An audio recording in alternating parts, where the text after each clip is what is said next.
आज ये कह रहे हैं कि कोर्ट में रिव्यू नहीं कर सकते। कोर्ट में बिल्कुल रिव्यू कर सकते हैं। अगर कोर्ट में रिव्यू नहीं कर सकते, अगर कोर्ट में रिव्यू नहीं कर सकते तो हाई कोर्ट में और सुप्रीम कोर्ट में वो के इतने केसेस कैसा हो रहे हैं, कितने केसेस कैसा हो रहे हैं हाई कोर्ट में और सुप्रीम कोर्ट में। माननीय गृह मंत्री कुछ करते हैं जी प्लीज। मान्यवर, मैं सदस्य को बीच में टोकना नहीं चाहता। शायद वो भोले भाव से गलत इंफॉर्मेशन सदन के सामने रख रहे हैं, तो मैं थोड़ा करेक्ट करना चाहता हूँ। मान्यवर, please please chair has given time. क्या कह रहे हैं आप रमेश जी? क्या कह रहे हैं? मैं मान्यवर प्लीज प्लीज मान्यवर, बोलो। जो डिस्प्यूट है वो इतना ही है कि अगर ट्रिब्यूनल के फैसले से कोई असंतुष्ट है तो ये भूमि का मामला है, इस पर सिविल सूट होना चाहिए। सिविल सूट में अधिकारों के बहुत वाइड रेंज होती है। इन्होंने इस पर अपील का प्रोविजन 2013 के कानून में रखा ही नहीं है, तो रीट के कार्य क्षेत्र में हाईकोर्ट के सामने जाता है।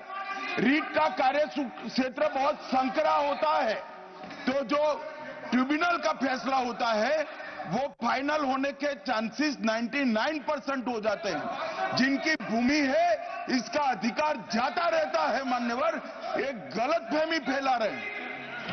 प्लीज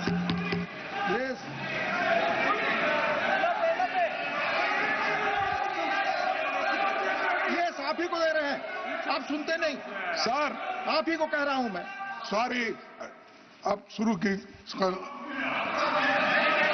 देखिए साहब, वो बात कर रहे हैं और हमने रिजू जी साहब का तो बहुत शांति के साथ सुना, और रात में भी कल आपका भाषण वहां पर भी टीवी में पूरा सुना। कम से कम वो जो उन्होंने तैयारी करके लाए हैं, उन्होंने भी पढ़ के आए, वो तो कोई ऐसे वैसे बात नहीं कर रहे हैं। इसके ऊपर गंभीरता से अध्ययन करके वो आए हैं। उनका फ्लो बीच में चले जाता, विचार चले जाता, तो इसलिए मैं आपसे कृपा करके विनती करता हूं, उधर के लोगों को टोकना बंद करने के लिए कहो। जो कुछ कहना है वो अपनी बात उत्तर में कहे, मैं यही चाहता हूं। अब उनको कंट्रोल करिए। Doctor Syed Naseer Hussain please please. Sir, tribunal के बारे में इन्होंने कहा, रिजू जी ने, कि 2 थे, उन्होंने 1 बढ़ा दिया। 2013 में भी 3 ही थे। 2013 में भी 3 ही थे। 2013 में भी इस्लामिक स्कॉलर डोमेन एक्सपर्ट थे। बल्कि इन्होंने अभी कर दिया कि रिटायरिंग या सर्विंग, पहले हम लोगों ने सर्विंग जज को रखते थे। भ्रम में फैलाया जा रहा था कि वक्फ का ट्रिब्यूनल है, वक्फ कॉन्स्टिट्यूट करती है, लेकिन स्टेट गवर्नमेंट कॉन्स्टिट्यूट करता है, वक्फ बोर्ड नहीं कॉन्स्टिट्यूट करती है। ये भ्रम फैलाया जा रहा है। सर, इन्होंने एक नया प्रोविजन लाया, बोला कि सिर्फ मुसलमान दान कर सकता है, और दूसरी बात इन्होंने बोला कि 5 साल का प्रैक्टिसिंग होना। अब ये तो था पहले, जेपीसी को जाके आने के बाद अब ये कह रहे हैं कि उसको डेमोन्स्ट्रेट करना चाहिए।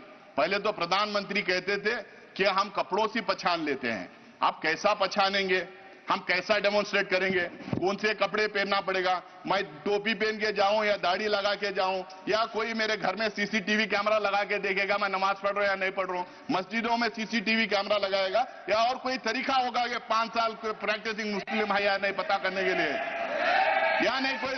रिजू जी से मैं पूछना चाह रहा हूं, क्या एक दूसरा डिपार्टमेंट खोलेंगे कि ये आइडेंटिफाई करने के लिए प्रैक्टिसिंग मुस्लिम है या नहीं, और वो जो सर्टिफिकेट देंगे उस पर भी मोदी जी का ठप्पा रहेगा कि ये मुसलमान है या नहीं करके बोल के।